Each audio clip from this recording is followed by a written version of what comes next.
So good afternoon, evening, everybody, and welcome to this live webinar that is organized by EUBREAST. As you know, it's the European Breast Cancer Research Association of Surgical Trialists.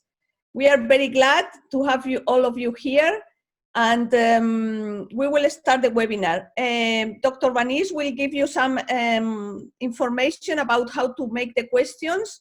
And we will start after she gives you the instructions with an overview of EUBREAST. I encourage all of you that when you finish the webinar, go to the webpage, and it's www.eubreast.com, just to look at the association and see, you know, how can you be part of it, and you will be more than welcome. Dr. Vanis? Hello, I'm very, very happy that so many of you decided to spend your evening with us speaking about surgical trials.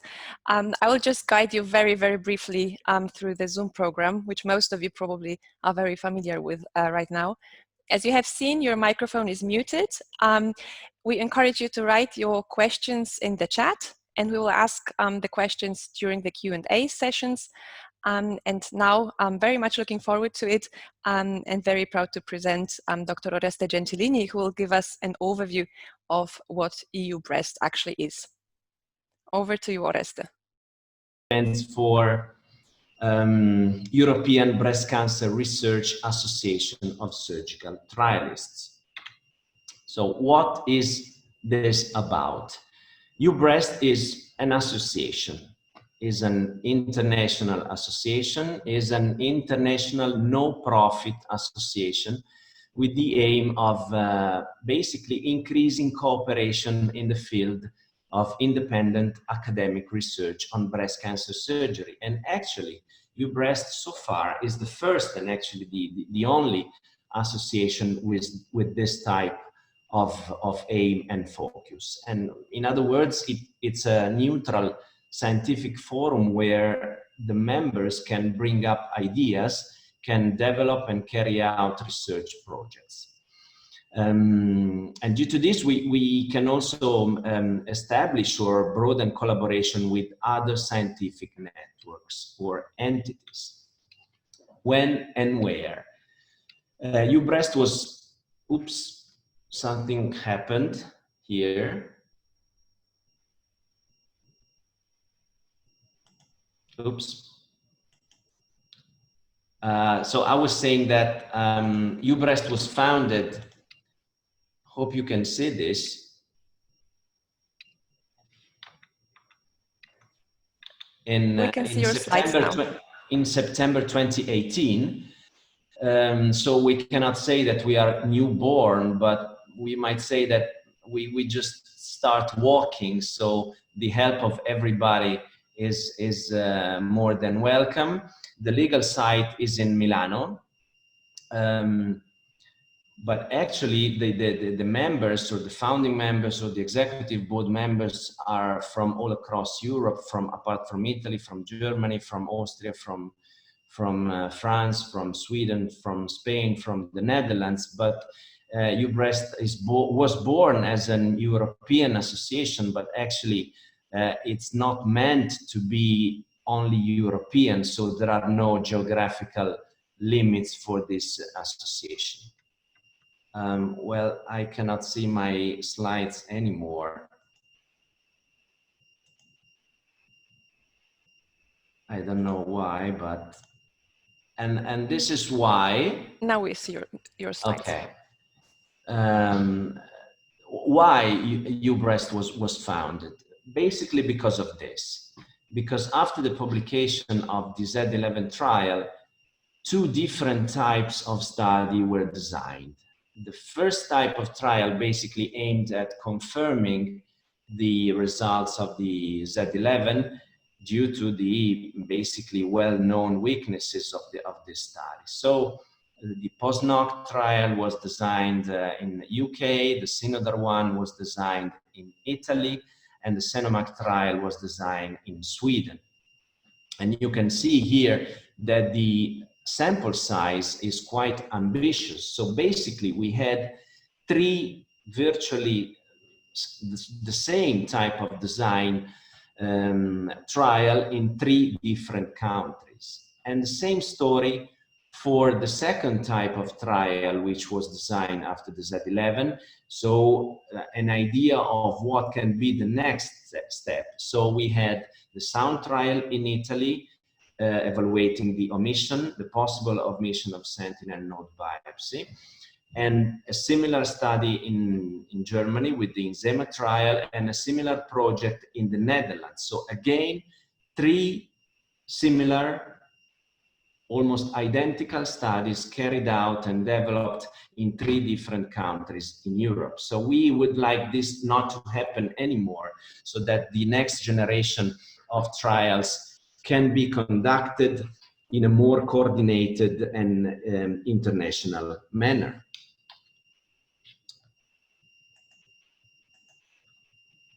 Who is EUBREAST?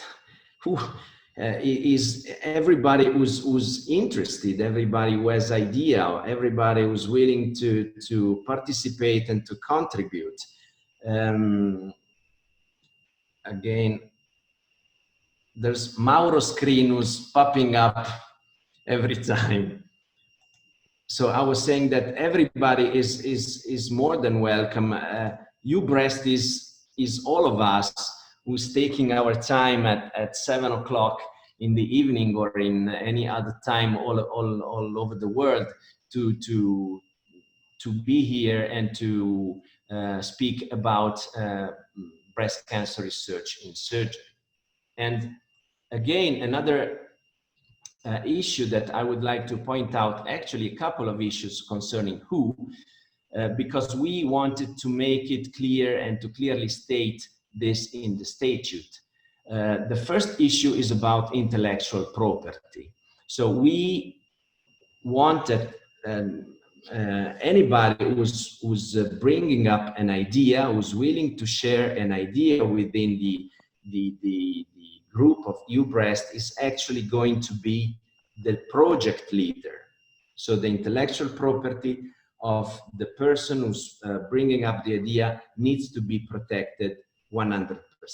And the second issue is that the contribution of young researcher is more than welcome. And just let me make you the example of Maria Luisa Gaspari, who's going to speak later on, because she brought up the idea of the survey about the COVID, and she drafted the survey, she conducted the analysis, she drafted the manuscript, and actually in the end she published as first author the paper. And so she was research leader for this project, obviously under the umbrella of EUBREAST, under the supervision of senior researchers. So as Isabel was pointing out, please take a look to our website, and if you're interested, you're free to participate, to make the application, and that's it. So I'm happy to take any questions if you have. Thank you. Okay, so well, there was a question asking if non-European breast surgeons were, or anyone interested in could join, and everybody's welcome, European, non-European, and worldwide. So let's move. Let's see if there is. Let's move to the next session, and this is now we go to the core of the webinar, and it's the ongoing trials, and we will have 2 presentations, small presentations, and we will have questions after both presentations. So please, if you write it on the chat, I will ask them afterwards, the questions to them. So the first to introduce is Dr. Jana de Bonifaci, who is going to talk about the Xenomac trial. And the second one will be Dr. Walter Weber, who is going to talk about the taxis. So please, Jana, it's your floor. Thank you. I am just starting to share my screen, so just a second. So you should be able to see my first slide now. Is that right? Good. Yes. So just a short update. I'm sorry, this is the wrong one. Sorry, you should see the Xenomac trial. This is the other talk, so you should see this one. There we go. So most of you might have heard about the Xenomac trial. This is just an update. It's being initiated in 2015. So the Xenomac trial is, as Orestes said, is one of these confirmation trials after Z11. So as Z11, it randomizes patients with 1 to 2 macrometastases to either do a completion axillary clearance or to not do one. The difference to Z11 is that it allows clinical T3 tumors, male breast cancer, and mastectomy patients, which we believe is extremely important because they're very underrepresented even in other trials. So this is also a non-inferiority trial with a primary endpoint of breast cancer specific survival, and our margin is 2.5%. So it is a really ambitious inclusion target of 3,500. If you want to have a look at the protocol, it's been published in 2017 in the BMC Cancer, so there's all the details on secondary endpoints available. And there's also a web page at www.xenomac.se. It's a Swedish trial, so that's why the .se, even if it's turned into quite an international trial. So at the moment, it's 6 countries participating. Sweden started in 2015 and has 27 sites running. Denmark came in 2017 with 8 sites. That's the next biggest contributor today. Greece with 11 sites, some of which are newly started. Germany with 29 sites, and Italy with 4 sites. And even here, it's 2 completely newly started. So Austria is just going to open 6 to 7 sites very soon. So this is the current status, which is from last week. We do have 1,984 randomizations and a low dropout rate of 7 to 8%.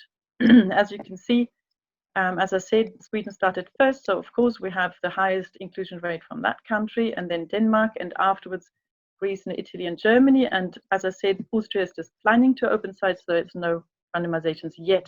And it's really important to say that Italy, Germany and Austria are only including mastectomy patients, not breast conserving patients, so we do not expect the same high numbers of inclusion from those countries.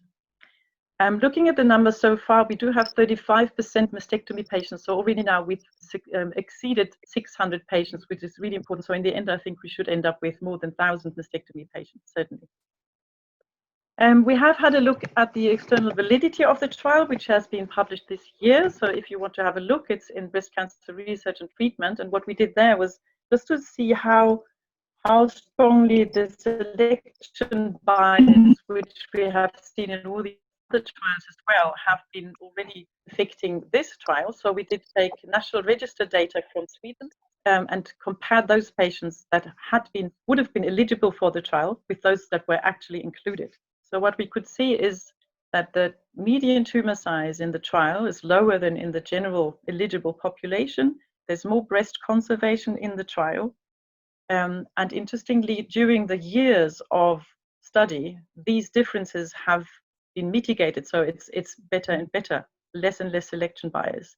And the positive non-sentinel node rate in those operated by axillary dissection is nearly 35%. So that also is very close to the Amoros trial, actually, and much higher than the Z11.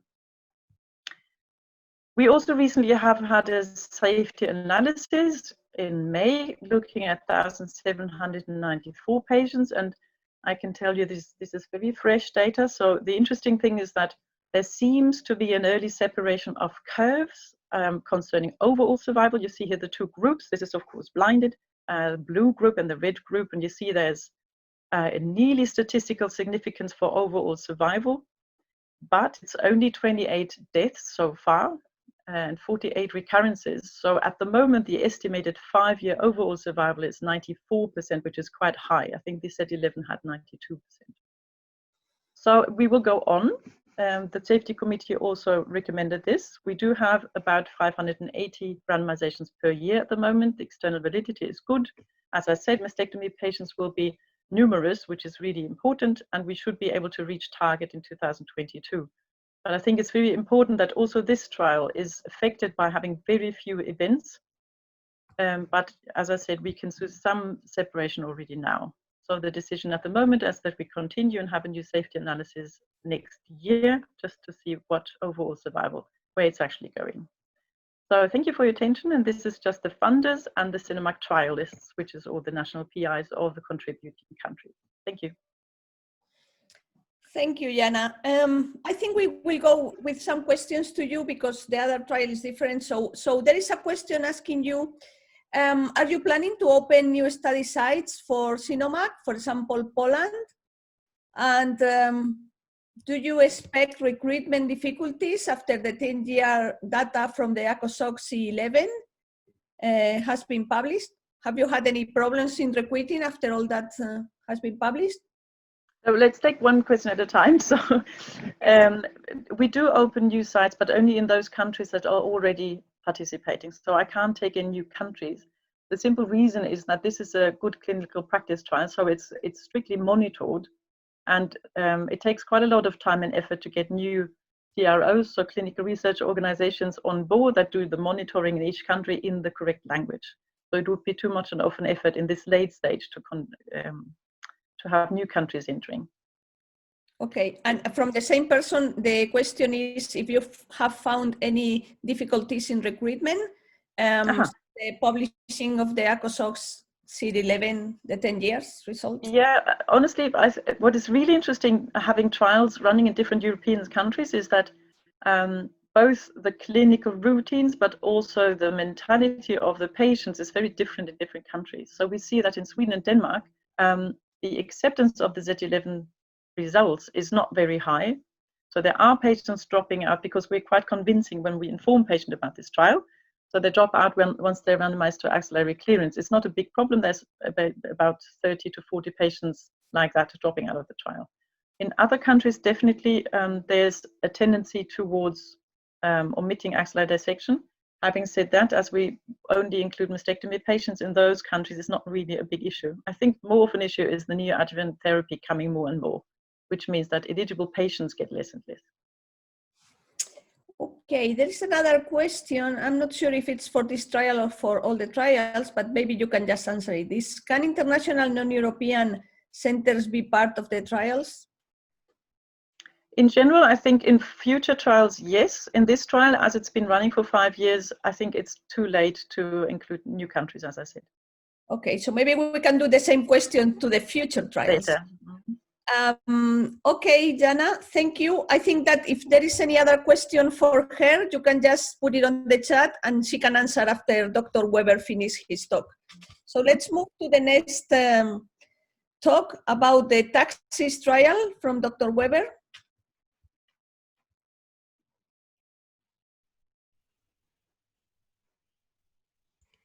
Yes, hi everybody. I'm sorry I had to find the unmute button and now I'm trying to share the screen. Let me see if I get there. Can you see the slides? Yes, but not yet in full mode.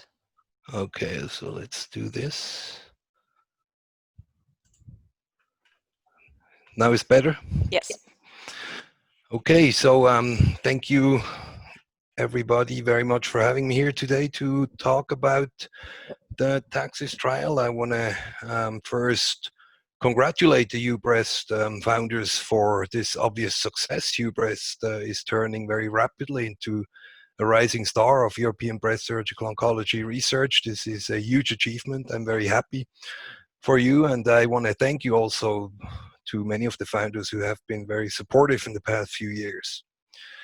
TAXIS is a collaborative effort of several national and international breast cancer study groups. The Swiss one, the SAKK, and the Austrian one, the IBCSG. And the IBCSG, the International Breast Cancer Study Group.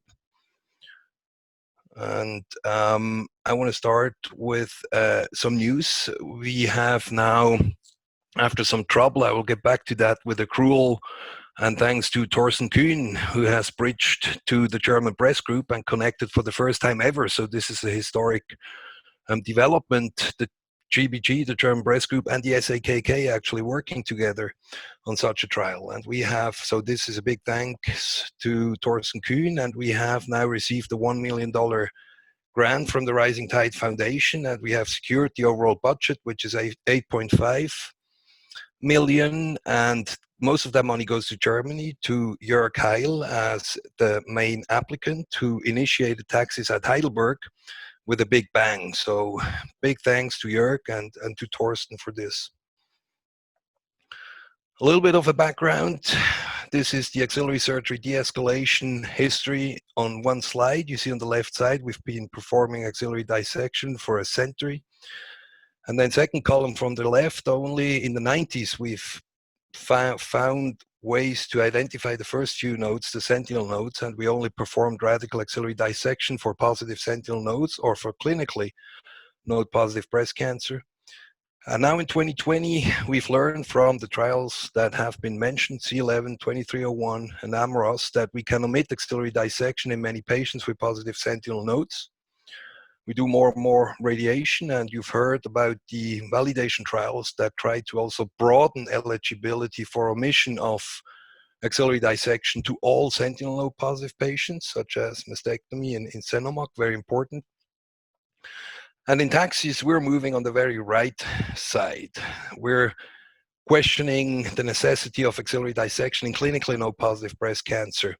And this is something that I've been wondering for many years. Why should the fact that you can palpate an axillary lymph node metastasis trigger radical axillary surgery if by definition you can remove that node in a very selective manner? You can just use your finger, you don't even need imaging. So I've been wondering if we could not tailor the extent of axillary surgery to the extent of axillary disease and just call it as such, tailored axillary surgery. And the aim of tailored axillary surgery is that we try to remove the positive nodes to the point where radiation can control it, basically turning a clinical node positive into a clinically node negative axilla. And technically, we've been defining this as putting a clip in the sampled node, opening up the axilla, remove everything that's palpably, clearly suspicious. And you combine that with the sentinel, because we've learned from those sentinel trials, C11 and 2301 and AMROS, that probably the sentinel has some therapeutic value. And then we take a specimen radiography, and if the clip is out, you can randomize that patient. And yes, we encourage using imaging to try to increase the chances of clip removal, but this is not mandatory. This is the study flowchart. You see on top, we include confirmed nodal disease, patients with confirmed nodal disease detected either by palpation or by imaging. And the very special thing about taxis is that we include the adjuvant setting, but also the neoadjuvant setting. All patients undergo tailored axillary surgery. After neoadjuvant chemotherapy, we need confirmation of residual disease. If there is pathologic complete response, the patient cannot be randomized. And then they're randomized into the dissection group. You see that on the left side in green, which is the control group, which is compared to the right side with no further surgery, but radiation to the axilla. So basically, this is a radiation versus dissection type of trial in the clinical node positive breast cancer population, with or without neoadjuvant chemotherapy, which puts this trial pretty much apart from any other trial planned or ongoing. This is the accrual. The dotted line is the estimated accrual as per protocol, and the blue line is the actual accrual. And you see we've just hit the estimated accrual, so it's going very well now.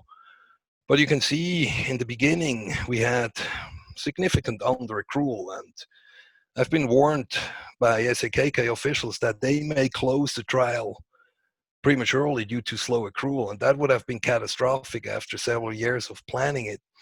And that's really when it matters to have a network of friends. I remember on a Sunday afternoon, I called Sultan Matrai from the NIO in Budapest, and I said, Sultan, you know, I need 5 patients from you in the next 2 weeks, otherwise they close the trial. And he did, you know, and the same is true for Michael Knauer, St. Gallen, and Christoph Tausch with the largest breast center in Zurich in Switzerland, but also Jörg Heil, as I've mentioned, or Daniel Egle from Innsbruck. I mean, thanks to those people, the trial is still alive and is becoming very successful. Here you see the sites, the countries on the left side, the sites opened on the right lower side, 28, and we plan 61, so about half of the sites are open. And already we're almost accruing, or we are actually accruing as estimated, so probably there will be over accrual. This is the final slide. So again, this is the most progressive axillary surgery de-escalation trial in the highest risk group of patients with positive nodes. Accrual works perfectly. I'm very happy to say that we have just now analyzed a pre-specified sub-project on the performance of tailored axillary surgery. And we run according to schedule. Completion is expected, accrual completion is expected in 2023, and the primary endpoint analysis in 2029. And with this, I thank you for your attention, and I'm also happy to take some questions. Okay, thank you, Walter. Please, if there is any questions, just write it down on the chat, and we will ask Dr. Weber. Meanwhile, I will ask you the question they asked before in terms of if anyone wants to be part of the study, can they apply for it? Thank you for the question. I'm trying to get rid of that shared screen, but maybe you have to really just kick me out when the next speaker is ready. So, right, thank you. So right now, the accrual is so good that we do not have the possibility to open new sites that are not planned yet. I mean, we have Lithuania and we have all of Germany and most of Austria still opening, but more than this probably will be difficult now. But I do believe that a network such as EUBREAST is extremely important when planning this to be credible and to have the credibility. And then when the trial is in trouble, as we were, I mean, we were so close to being closed. And that's when, you know, a network such as EUBREAST is extremely precious, because you have a network of people you know and you can approach. But I think we're past this, and I really don't think we're going to get back into this type of trouble. So same to Jana, it's hard to really open new sites unless there is the need because of the strict protocol and all of the money involved in opening sites. Okay. So I just want to tell the participants that do not discourage, because these trials are already ongoing, but there are future trials where people can participate. Okay, so I have a couple of questions here. One is from Jana. Well, do you want to ask the question by yourself? Yes, I was, as I told you, in Cinemac we found 35% of non-sentinel positive nodes in the axillary dissection. I was just wondering whether you have some kind of calculation for the same kind of count in your trial. Right, it's much more as expected because it's a higher risk patient population. It's 71%. 71%. So 2/3 of patients in the axillary dissection group have additional nodes, and it's a median of 2 positive nodes left behind. Yeah. Okay, so median of 2. Okay. There is a question here that says, how many minimum sentinel nodes do you remove? There is no minimum number. We just take all the sentinels. We use double tracer, and we have defined the sentinel as being either blue or hot, and we do not count the palpably suspicious ones as the sentinel, but there is no minimum number. The sentinel is what it is. It's either a sentinel or not. And the palpable nodes are the ones that are clearly palpably suspicious. So if you have it in your finger and you're not sure, you leave it in. You leave that for radiation. You have it in your finger and it's really hard, you take it out. Okay, so you answered the second question, that it's if you use a combination of radioisotope and a blue dye, and you said yes. Okay, there is another question. Thank you for your talk, Dr. Weber. Is there any feature of the mark or the sentinel lymph node that would prevent the patient from being randomized for the trial? Well, yes, that's a very good question. So if the clip is not in the specimen radiography, we have to assume that the initially positive node is not removed, then the patient cannot be randomized. If you do not find the sentinel node, this is as per protocol, the patient cannot be randomized, which happened in 2% or 1.5% of patients. And finally, if you do not manage to remove all palpably clearly suspicious findings, which happened in a handful of cases, then you can also not randomize the patient. And those three features would keep the patient from being randomized, yes. There is another question. Is the dual tracer necessary? We encourage that. We encourage dual tracer, but we're very open also for alternative methods. We don't ask specifically for patent blue. You can use methylene if you're brave enough to use it. You can use indocyanine green if you're up for that. So this is not, so this trial tries to be pragmatic in some ways. It's not a very consequent trial. It's something in between explanatory and pragmatic, but the intervention has to be pragmatic because it's tailored, so it cannot be standardized too much, right? So that's why we allow many things, yes. So dual tracer, but you don't care about the dual, right? So it can be any tracer apart from radioisotope. We encourage and recommend this. We have not analyzed how many did not use it, but it's not strict. So if you only want to use one, that's okay. Okay. Can I have another question? Sorry, Jana here. I was just wondering, Walter, because I'm not so very convinced that our fingers are diagnostic instruments to know that we're actually holding a metastasis. Did you consider testing whether just let a surgeon take out a node and say this is suspicious and this one is not suspicious, and just give it to a frozen section or just a permanent section, and then see what is actually the hit quote of the surgeon?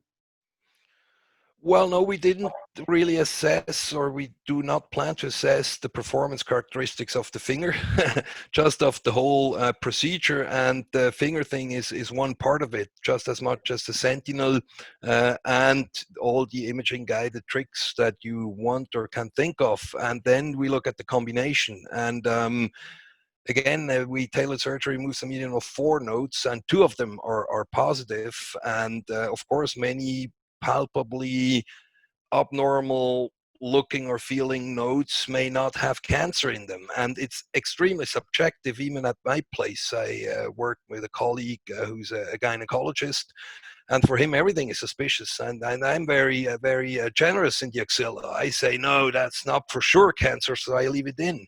So that's what I was so worried about at the beginning. I was worried about people being so afraid of under-treating patients that they start taking out so many nodes that there is no more difference in the extent of surgery between tailored surgery and the radical concept. And that's why I'm so very happy to see there is a huge difference. Tailored surgery is much closer to the sentinel than it is to the radical concept.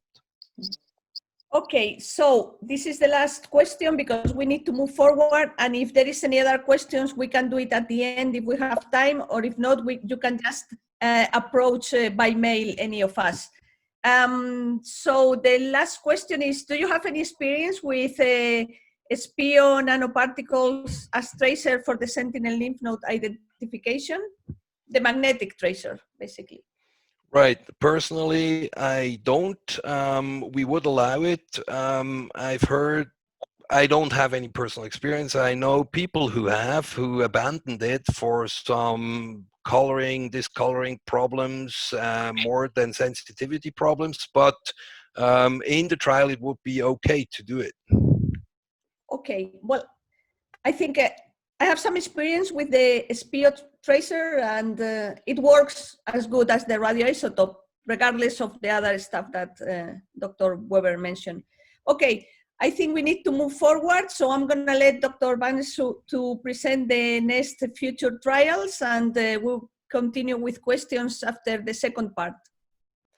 So we've been speaking about the trials that are already ongoing, and Jana and Walter, congratulations on these very well-designed trials. The first trial that is going to be initiated very soon will be presented by Professor Reimer from Rostock in Germany. Okay, can you hear me, Maggie? Yes. Yeah, okay. And can you see the full mode?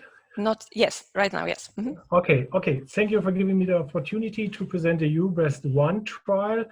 This is the first project from the large EUBREAST proposal family. And at the beginning, I want to say thank you to Isabel and to Maggie for perfect technical organization of this nice evening meeting. Okay, we have two study shares for this trial. The first one is Oreste Gentilini from Milano in Italy. The second person is me I'm a breast surgeon from the University of Rostock in Germany. The EUBREAST 1 trial is listed in the clinical trial register platform. There you can see further information if necessary. And the trial is designed as prospective, multicentric, single-arm European trial. The target of EUBREAST 1 will be the neoadjuvant setting for patients with radiological complete remission after the end of neoadjuvant systemic therapy.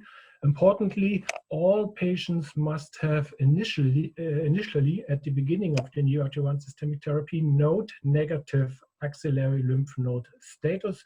That's important because there's no overlapping to other trials which we are discussing this evening, like Axana or like Texas trial. And we restrict the trial to the triple negative and HER2 positive cohorts because these two subgroups have the highest probability for reaching pathological complete remission, PCR in the breast and even in the axilla. Here you can see the flow chart of EUBREAST 1. We need in total 267 patients for the per protocol analysis. This is not really a high patient number, but we expect we are expecting a significant overlapping with other systemic treatment in neoadjuvant trials. So I think we have to look very, very carefully to find eligible patients for our proposal or for our trial.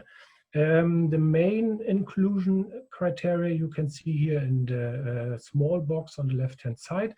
Tumor size between 1.1 and 5 centimeters, initially node negative, no proven distant metastasis, and triple negative and HER2 positive breast cancer. Then the second important fact, we must have the finding of complete radiological response after neoadjuvant systemic treatment, usually done by ultrasound or by mammography. MRI is an option, but I want to point out MRI is not mandatory for this trial. And if we have the patient with initially node negative node, HER2 positive or triple negative, radiological complete response, then we are doing breast conserving surgery only as lumpectomy without any axillary procedure.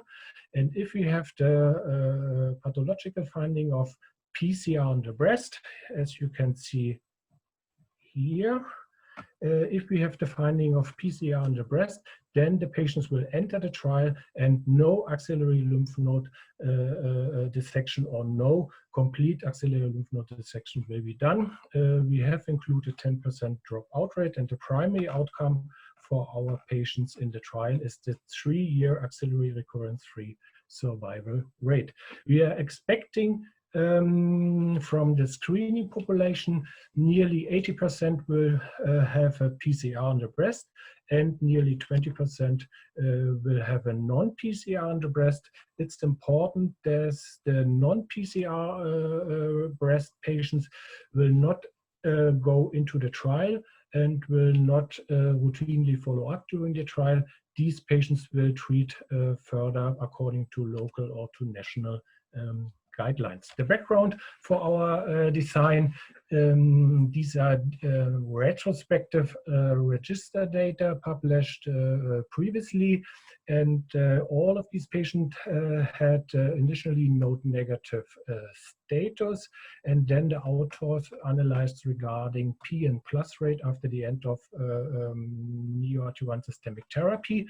And you can see for the HER2 positive and triple negative cohorts, you can see very, very low PN plus rates between 0 and 1.6%. If you look to the ER plus or to ER positive cohort, these rates for PN plus are much higher. That's why we restrict the trial population to HER2 positive and triple negative patients.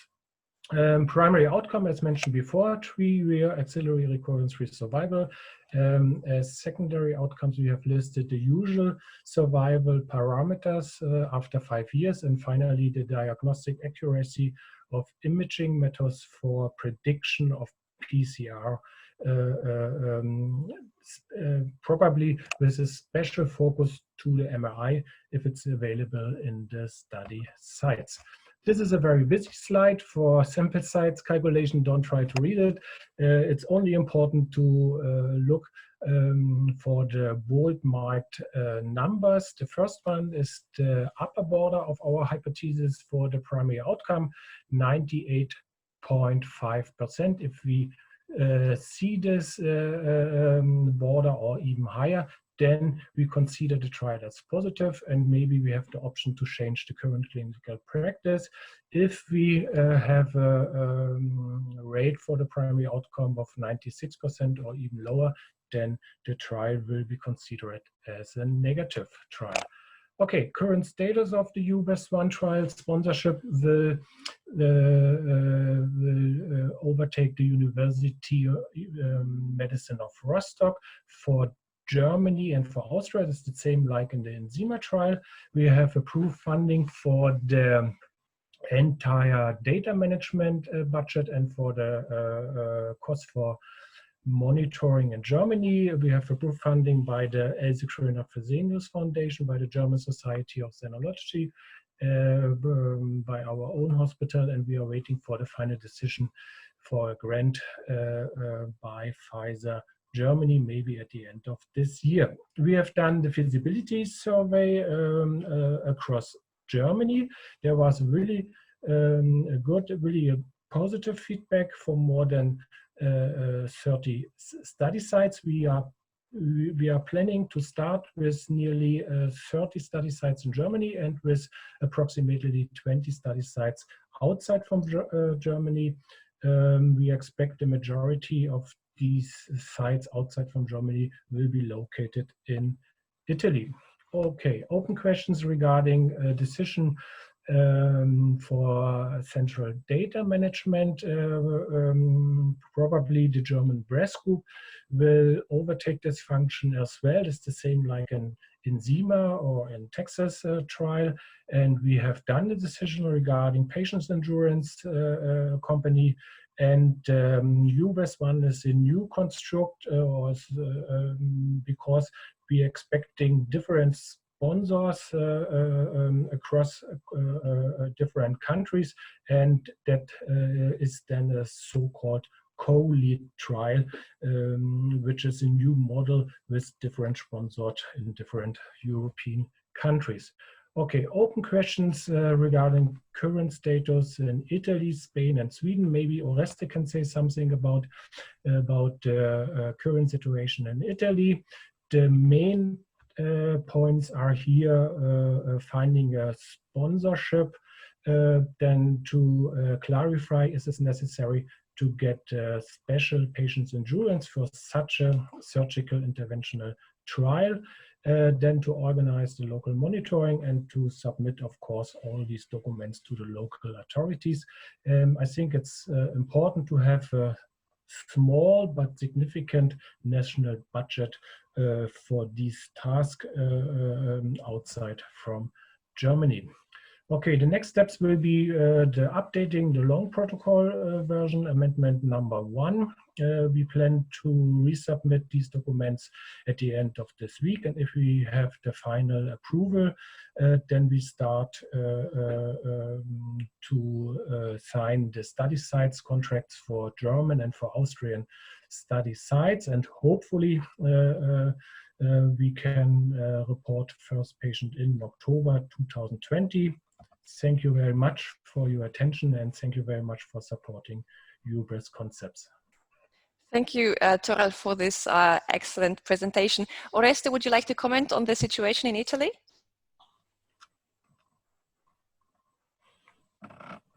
Well, yes.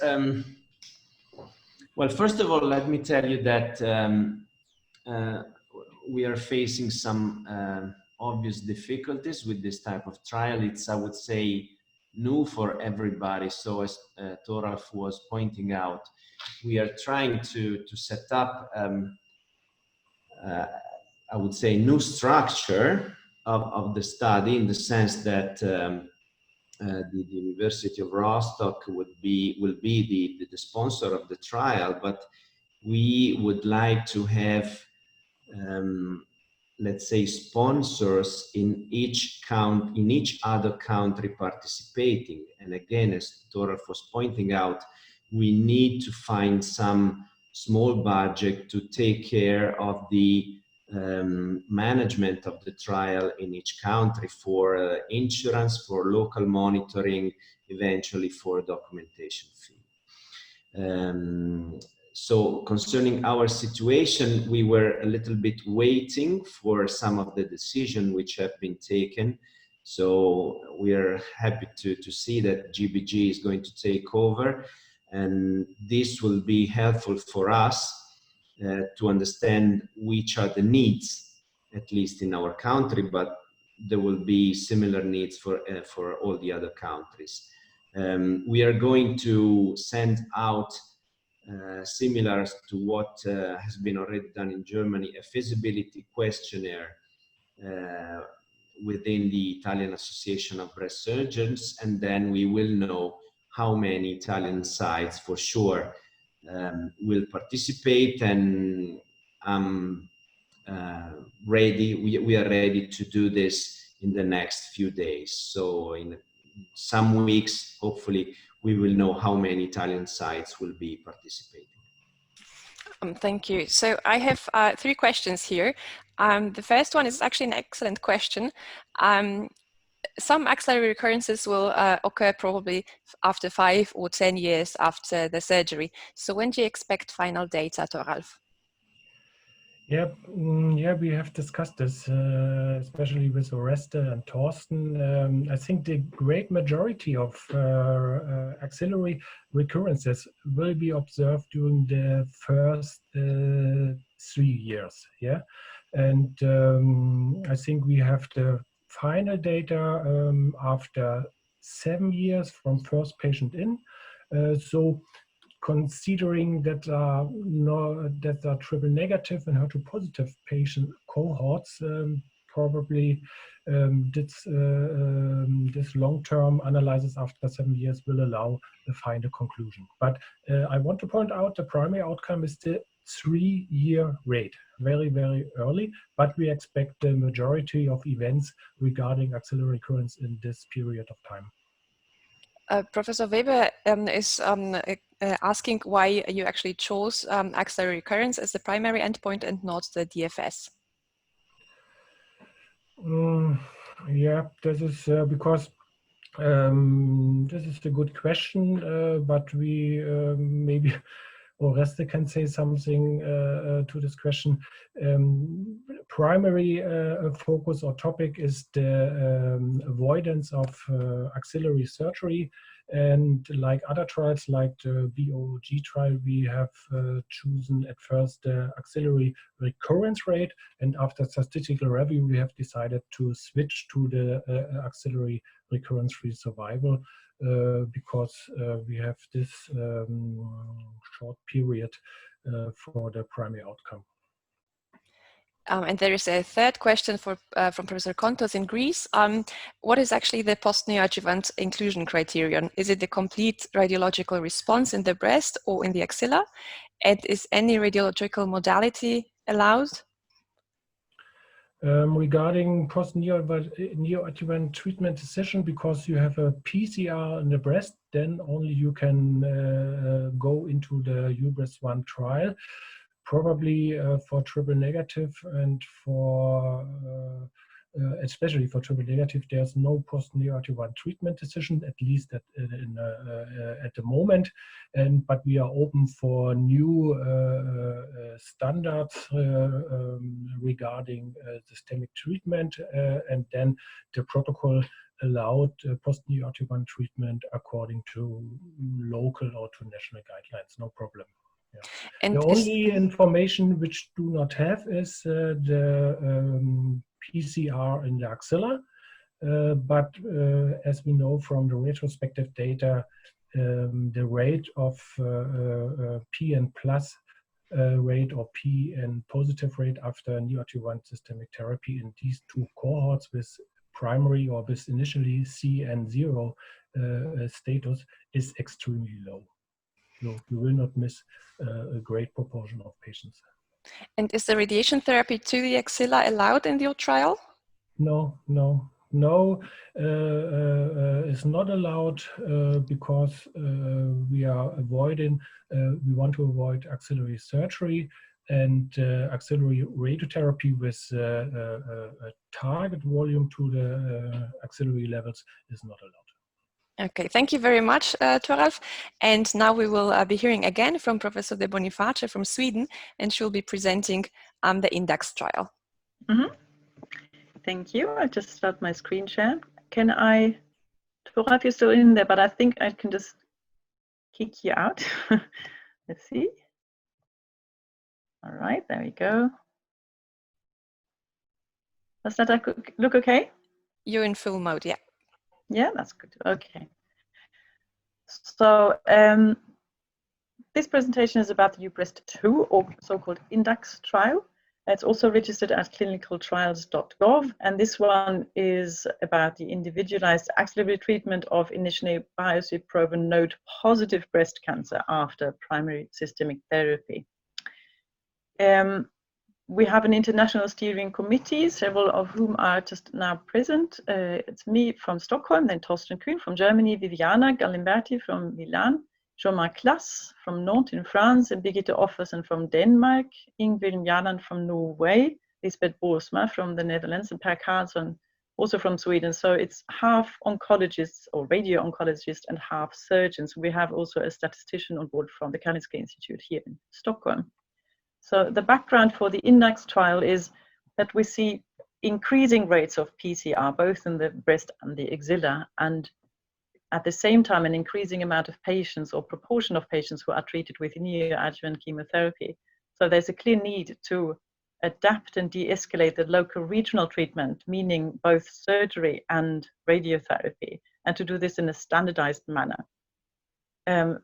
Why I say standardized is if you look at Europe, there's a huge difference in axillary staging methods that are proposed as national guideline routines, and also treatment strategies after primary systemic treatment.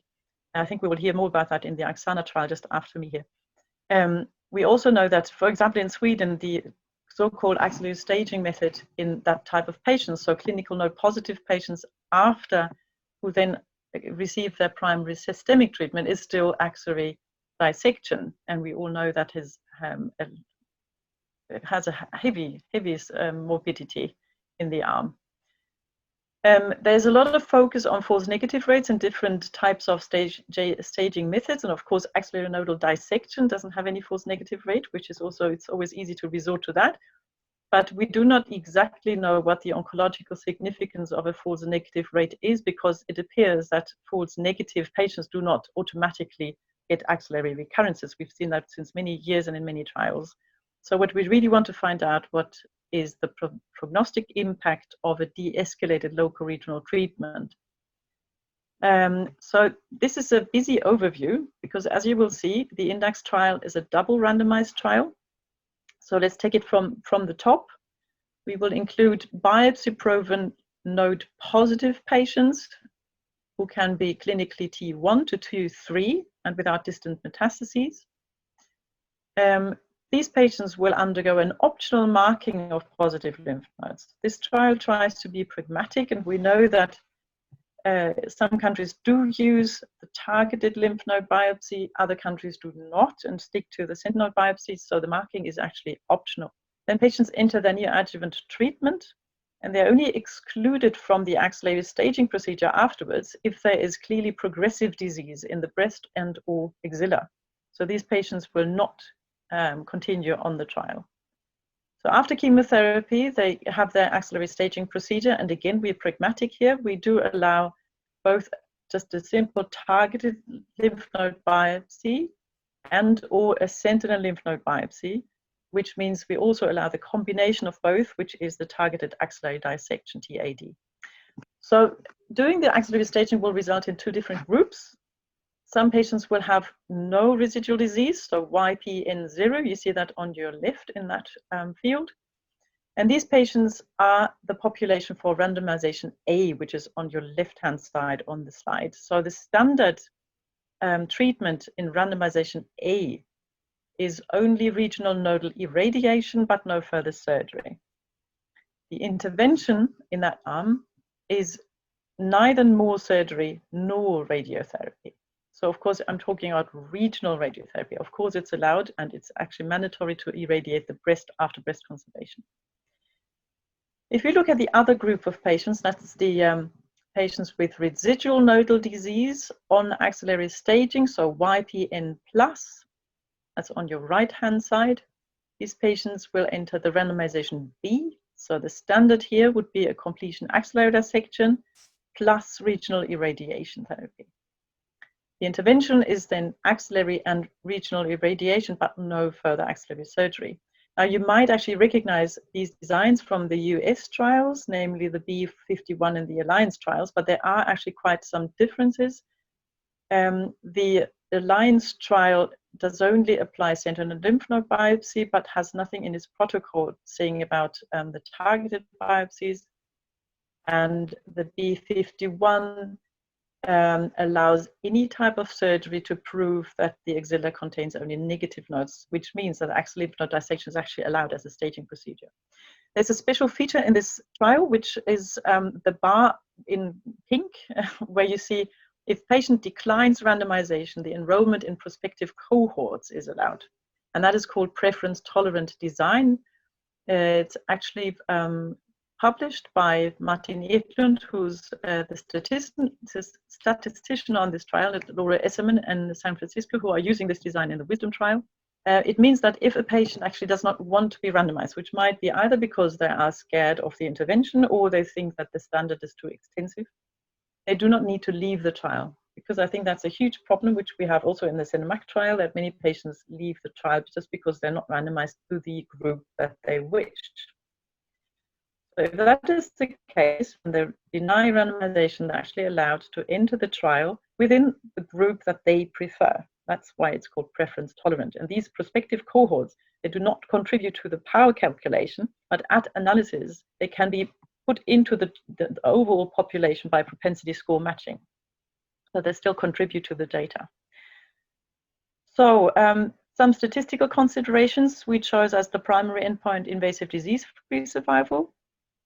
Secondary endpoints, of course, the usual overall breast cancer-specific survival, but also quality of life and arm morbidity. So there's questionnaires, just as in the CINEMAC trial. Now, it's really hard to find proper figures for power calculations. You have to go back to B18 and B27 trials. And of course, time has changed and survival rates are better today. So the estimated 5-year IDFS in the node negative group is 90%, which is higher, of course, than in the old US trials. And if we accept a non-inferiority margin of 3.7, we need 1,433 patients.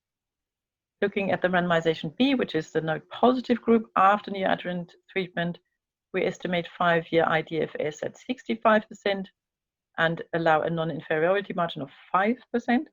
And need then 1,513 patients. So the status update, I haven't got as far as Thoralf. Congratulations to you. It's fantastic. You have so much funding coming in. We have funding applications running. It's not been exactly easy because I think funding of large clinical trials, which have to run over many years, are not the favorite of many funding organizations. So it's not exactly easy to find that amount of money and extremely expensive with all the monitoring and all the organizational to include different countries in this. The ethics applications are ongoing in Sweden, Norway, and Denmark, and we have initiated feasibility surveys in different countries. So we know already of several countries who are wishing to participate. And if we get funding this year, then the trial initiation is planned for next year.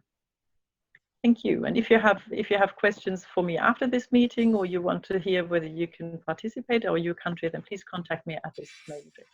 Thank you. Thank you very much, Jana. We have 3 questions. The first one concerns radiation therapy. So how are you planning to standardize the radiotherapy, and which fields are going to be irradiated exactly? It's all in the protocol. So it's not the dissected axilla after axillary dissection. So it's if it's the full axillary treatment, it's level 1 to 3, but otherwise it's only level 3 and suprainfraclavicular fields. Okay, there is another question. Is there a maximum number of nodes that you can remove in the axillary staging procedure? We didn't actually say it's a maximum number, because there's so many different types of procedures involved. It's just it's recommended to not have more than 4 to 6 nodes. But I think, as Walter said before, if you use the sentinel node procedure, some are sentinel nodes, others are not. And the same thing it accounts for the targeted dissection. It's the targeted node. So if you combine the targeted and the sentinel, you usually turn up with about 4 nodes maximum. So you should not just take the neighboring nodes just because you want to be more safe. No, that's discouraged. You said the patients need to have a positive, pathologically positive nodes, but do you accept fine needle aspiration is one question? Yes, absolutely. Okay, there is one question from Walter Weber, so I would say just unmute yourself and you can ask the question. Mm-hmm. Yes, it's a little bit of a provocative question. That's why I felt better just writing it down. But now you caught me by surprise by bringing me back. So, Jan, I've just been wondering, Xenomoc is a huge trial, 3,500 patients, and you're basically validating C11 in 60-65% of patients, and those validation processes usually occur automatically by those prospective studies of the big centers that validate the findings and see if there are recurrences or not. And now you come up with a trial that has 85% overlap with the Alliance trial, right? As you've said yourself, that has completed accrual, and that will be out a few years before yours probably. Don't you think that that overlap is at minimum a waste of time and resources? That's a very good question. It's not provocative, it's realistic. So please consider that the index trial has been planned also since certainly 3 years. So that was not at the time when Alliance was close to completion at all. We do find quite significant differences between Alliance B51 and the index trial. And I think we raise this question more or less in every single steering committee meeting, and we feel that until the Alliance trial publishes data, it'll still take quite some time. And then nobody knows whether they actually will gain power. Just remember the Z11. It's left so many questions behind. So for the moment, I still believe there is a place for the index trial, but I think it's very important to monitor closely how far the other trials get. And honestly, if there's no funding this year, then I'll again reconsider. I would have liked to have funding 2 years ago. That would have been optimal. There is another question. How could axillary staging be accurate if positive node is not marked, as it is mentioned to be optional? Actually, I think this is a question that we can discuss better after Professor Kuhn from Germany has presented the Axana trial. So over to you, Thorsten. Okay, thank you. Thank you very much. Just one comment to Walter's question. We discussed a lot overlap with B51 and Alliance, but one important argument to support the index trial is that B51 includes axillary section as staging procedure, and in the index trial we only accept modern staging procedures like sentinel node biopsy and target axillary section. So this is a huge difference, I think, and making it worth to conduct this trial. So I will open my screen and hope you can see it.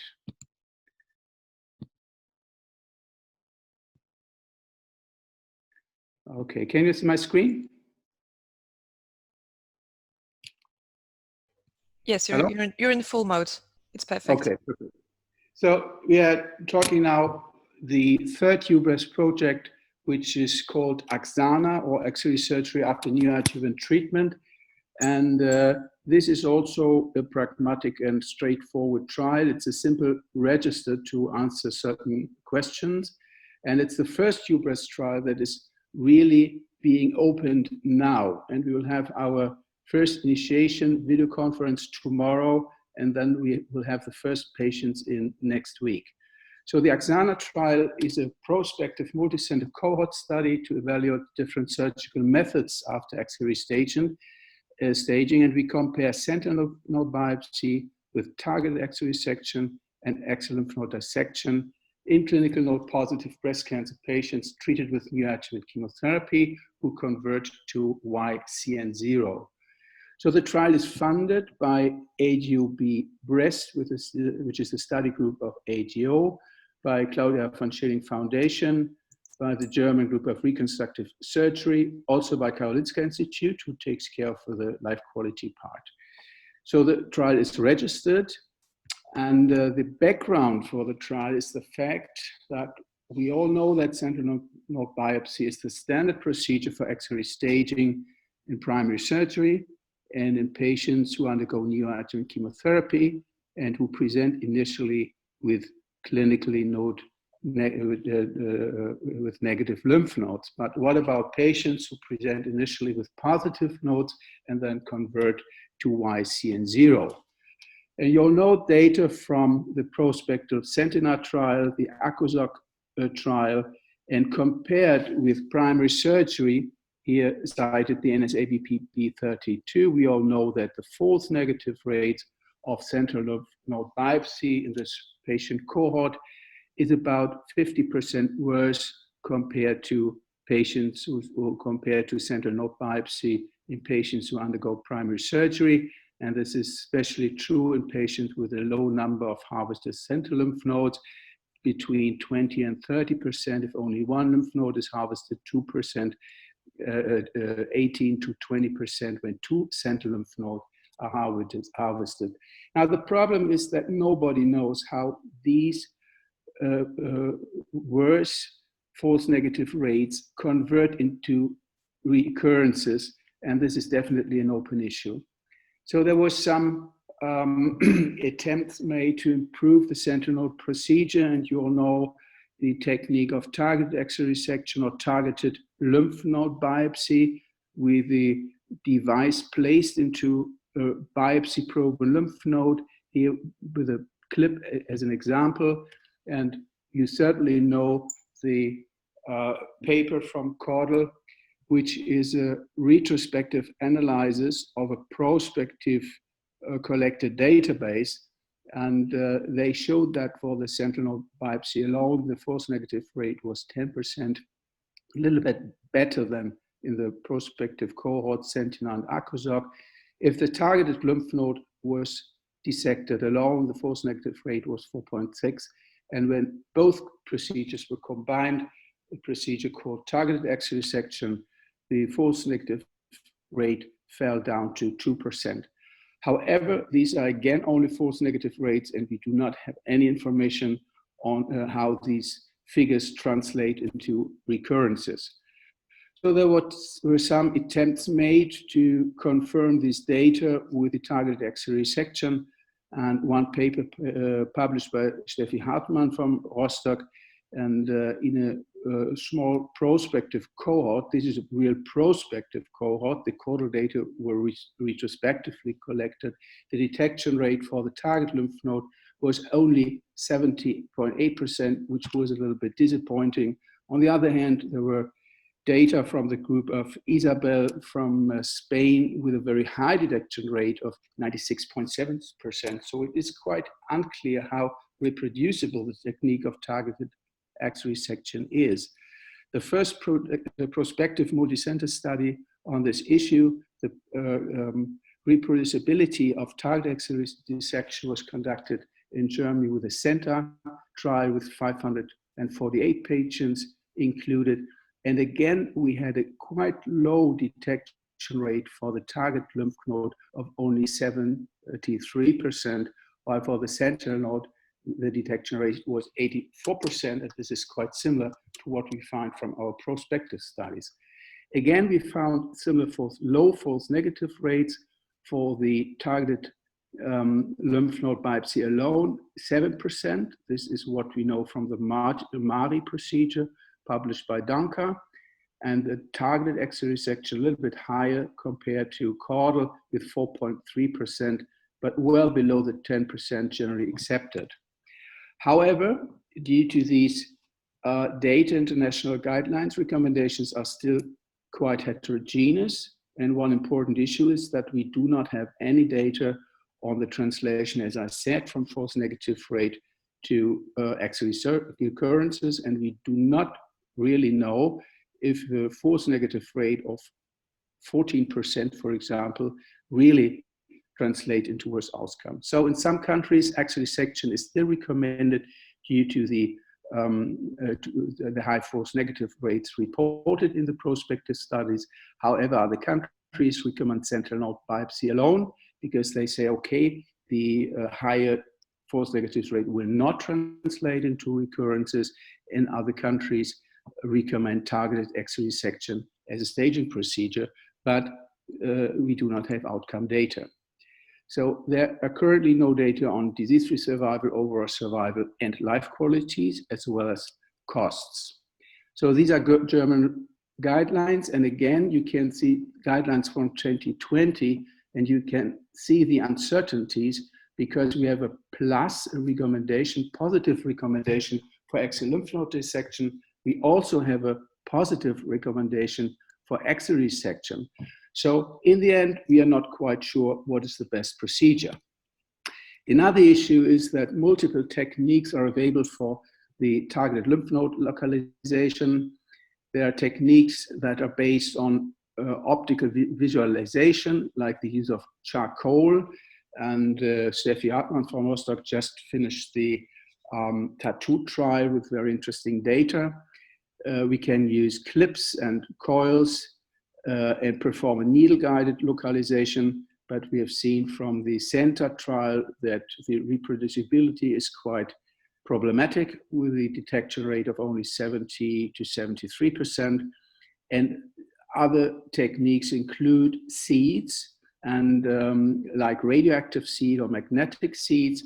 As you may know, for legal requirements, radioactive seeds are not allowed in many countries, but now magnetic seeds are introduced, and they may allow the avoidance of needle localization because the target lymph node will be detected with the use of a probe. So because of all these uncertainties, we decided to establish a simple register because it is certainly not possible to answer all the open issues by randomized trials. So this is a very open register. Patients with CT 1 to 3 and clinical node positive tumors enter the trial. And the idea of this register is that every institution treats according to institutional or national guidelines. So whenever targeted lymph node is planned, lymph node marking is optional certainly, but should be documented in case when targeted lymph node dissection is planned. And there's study registration. Neoadjuvant therapy is performed according to institutional and national guidelines.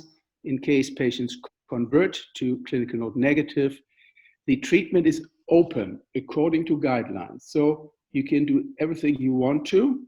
You can do targeted X-ray resection, sentinel node biopsy, targeted lymph node biopsy alone, or X-ray lymph node dissection. So everything is allowed in the trial.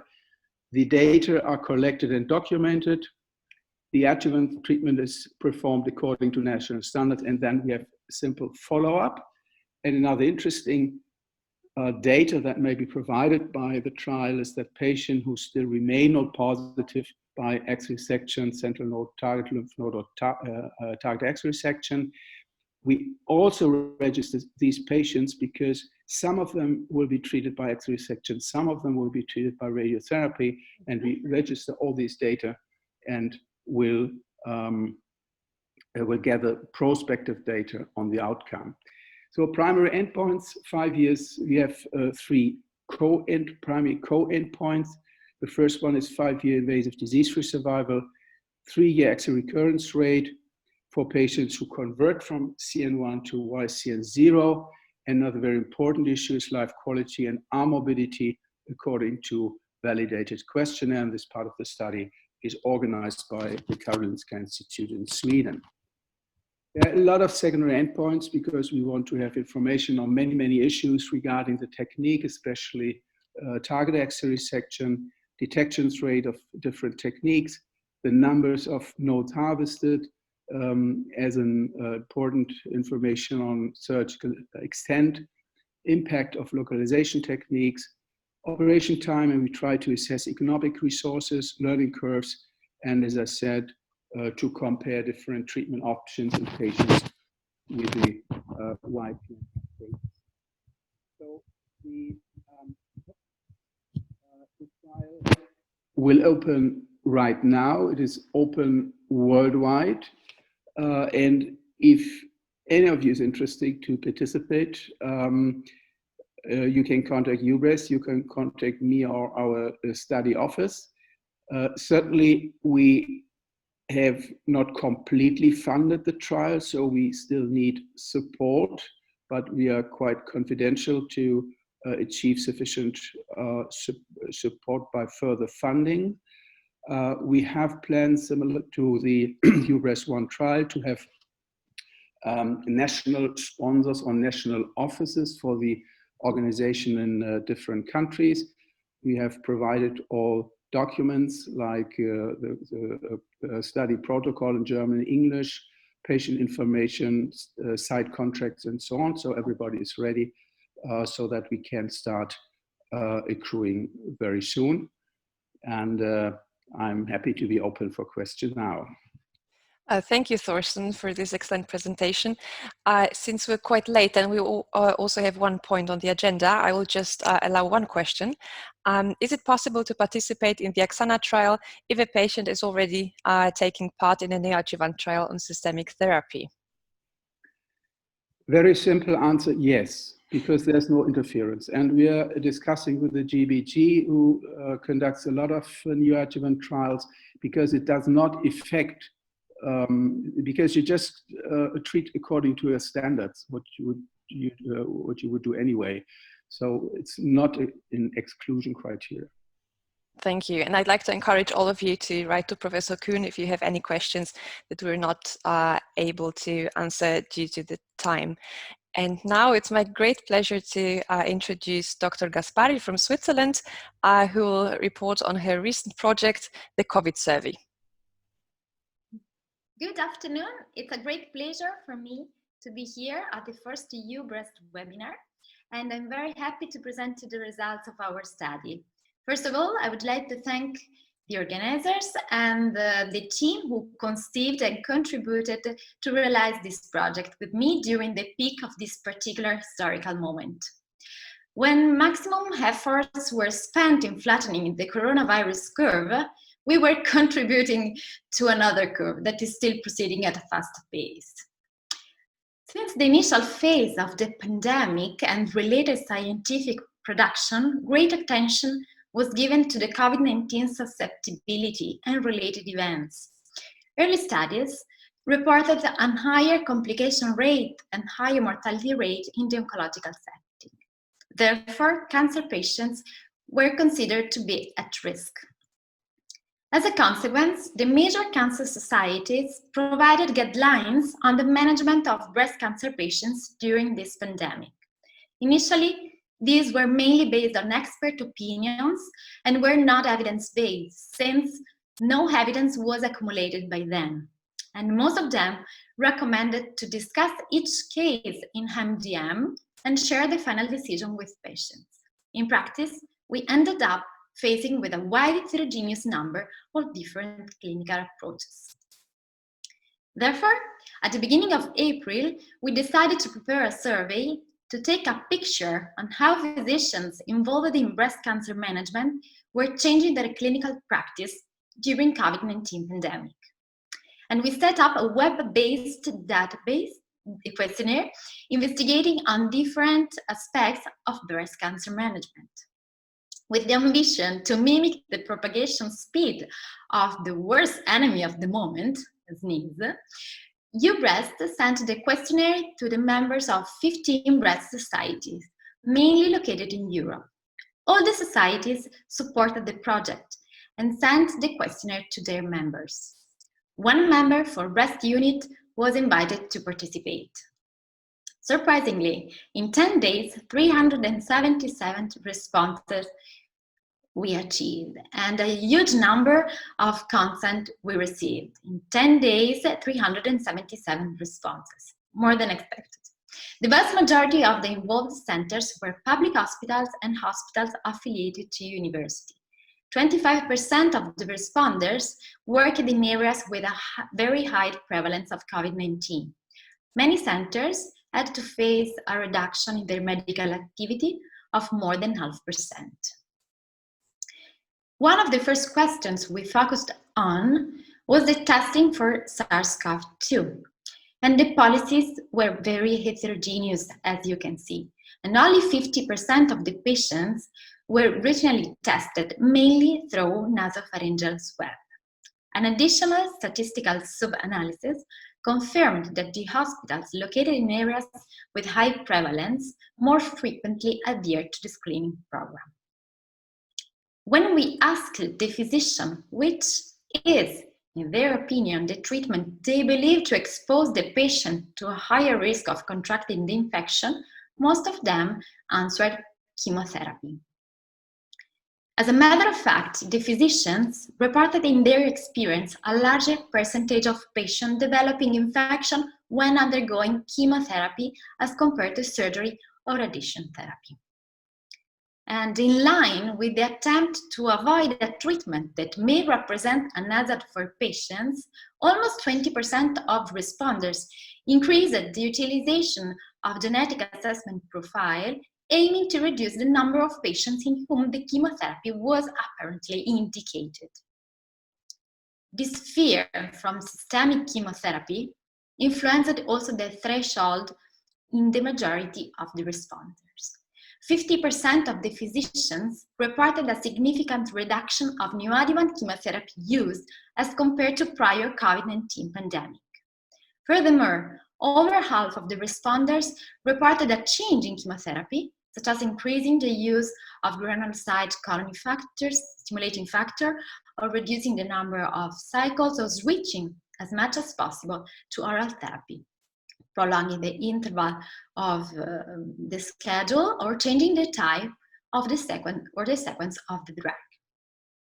In particular, when we focused in these two selected situations, the indication to neoadjuvant chemotherapy decreased by almost 10% in each case.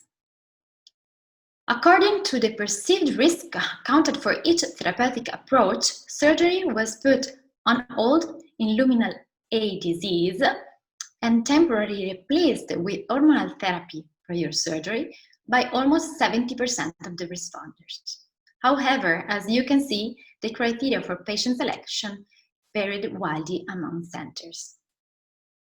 Surprisingly, over 50% of the responders did not alter the radiation therapy schedule. For some reason, this is believed to represent a smaller risk with regards to COVID-19. Honestly, I'm not sure that I agree with that. Having daily contact with the hospital, with healthcare professionals, and potentially with other patients may provide similar risk than getting a systemic treatment once every 3 weeks, for example. Until it is not proven that is the treatment that puts at risk of infection, the treatments leading to the exposure to other persons and to risky environments might be limited as well. According to the stratification in urgency classes suggested by ESMO and other guidelines, the most urgent cases maintain the same priority. However, for the waiting list already longer than 2 weeks, the waiting time increased significantly, probably as an effect of the less capacity in the hospitals or a conscious delay, hoping for the peak of the pandemic to be solved. Possible changes in the most commonly adopted type of breast reconstruction in more than half of responders were estimated. It is a sign that additional criteria, other than the ones depending by the patient's characteristics, were considered during pandemic. Operative time and bed capacity might be variable influencing the choice of surgeons. Similarly, the possibility to complete the reconstruction once the peak of pandemic has been solved may lead some patients in tipping the balance in favor of that delayed reconstruction. And finally, I'm very happy to conclude this presentation with published data. In this sub-analysis, stratifying the responses for the prevalence of COVID-19 in the regions among the explored questions, the only significant correlation, as you can see, is the correlation between positive response and prevalence of disease is the number of breast cancer patients who develop the COVID-19 infection during or immediately after breast cancer treatment. This correlation is absolutely intuitive and expected. However, surprisingly, the changes in medical oncology practice, in plastic surgery, and in radiation therapy, as well as the indication to surgery instead of neoadjuvant chemotherapy, were the same regardless the prevalence of COVID-19 in the region. So, in conclusion, we can say that the management of breast cancer patients was modified during COVID-19 pandemic significant for both patients and healthcare professionals. And chemotherapy is perceived as the breast cancer approach at highest risk of infection. Still unanswered a few questions. So, chemotherapy can induce an immune suppressive milieu, which can consequently have an influence on the outcome of an infection. This is what we know. However, the fear from chemotherapy might not be justified if anti-cancer therapy plays a protective effect against the cytokine storms caused by the virus, according to the most recent evidence. We still cannot know the effect of all these changes on oncological outcome and in which way they work, if it's beneficial or the detrimental way. Since I am an optimistic and I like to see the glass more full than empty, I like to think that if the increase, for example, in genetic assessment profile, will be able to bring more restricted use of chemotherapy without an effect on the outcome, this change might be a good collateral effect of this pandemic. We will have these results only when prospective big oncological data will be major and solid, and probably in another future EUBREAST webinar. In conclusion, I would like to thank all the society who supported the project and obviously all the members who answered the questionnaire. And I take the opportunity to invite you and submit in your manuscript in this special issue, if you're interested, that Oreste, Thorsten and I are launching in these days. Thank you very much for your attention. It was a great pleasure to be here with you today. Bye-bye. And because we are running very late, I just want to give the floor to Thorsten Kuhn, who is the chairman of EUBREAST, to just close the webinar. Thorsten. So, also from my side, thank you so much to Maria, who did a perfect job. And the paper is already uploaded on our homepage and is available, and all presentations will be available. I want to thank everybody, especially Isabel and Maggie, who did a perfect job in organizing all this. I want to thank all speakers. I think it was a great experience for our first webinar. We had almost 80 participants, which is, I think, quite astonishing for our first attempt. And certainly I want to thank all the participants who stayed in the seminar. We were a little bit too long with 2 hours, I think, almost, but I think it was very, very interesting. I want to invite everybody to participate in the work of EUBREAST. Everybody is welcome. Just one short information: when we started and when we defined the conditions of EUBREAST, we demanded for a membership fee, but we discussed it in the group now to postpone membership fees for the moment, so you can become a member of EUBREAST without membership fees. As Oreste pointed out in the beginning, we are very open, and EUBREAST is an association that lives from ideas. It lives from the association, and everybody can bring up ideas, and we can together promote projects. This is one of them. This is the philosophy of EUBREAST. One of the next projects will be that we summarize the most important papers from the ASCO conference. And again, it's Maria with the team of members of EUBREAST who takes the lead, and we will publish the most important publications from the ASCO conference. And I think there are many more projects to go. So thank you very, very much, and I hope to see you soon on another webinar. And we also, I read it, there was already a question, when will be the next webinar? And Isabel replied, stay tuned. And I think this is the message to all of you. Please stay tuned to EUBREAST. Thanks a lot, and see you in the next webinar. Okay, thank you to everybody, the speakers and the participants. Okay, thank you very much. Bye-bye. Bye.